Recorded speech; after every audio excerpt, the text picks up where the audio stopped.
নমস্কার বন্ধুরা, আবারও স্বাগত জানাই আমার একটি নতুন ব্লগে। আজ যাচ্ছি হুগলি জেলায় তারকেশ্বরে, অর্থাৎ তারকেশ্বরের তারকনাথ মন্দিরে। হ্যাঁ, বিয়ের পর এটাই আমাদের প্রথম মন্দিরে পুজো দেওয়া। আর আমার বরের খুব ইচ্ছা ছিল ওই মন্দির দর্শন করার, তো ও কখনো যায়নি। আর আমার বাড়ির কাছাকাছি, প্রায় কাছাকাছি হওয়ায় তো আমি ওকে নিয়ে চলে এসেছি।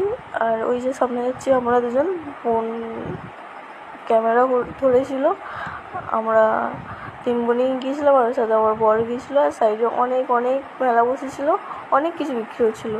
আর ওই যে দেখা যাচ্ছে ওটা বাবার মন্দিরের গায়ে পুকুর, তো ওটা বাবার পুকুর, একটি দুধ পুকুর নামে পরিচিত। অনেক অনেক মেলা বসেছে, দেখো অনেক মেলা, ঘুরে অনেক কিছু দেখতেও পাবে, কিনতেও পারবে, অনেক কিছু বিক্রি হয়। আর মন্দিরের ভেতরে যেহেতু ভিডিও অ্যালাউ ছিল না, তো ভিডিও করতে পারিনি। আমাদের পুজো দেওয়া হয়ে গেছে। আর ভিডিও ভালো লাগলে স্টার দিয়ে সাপোর্ট করো।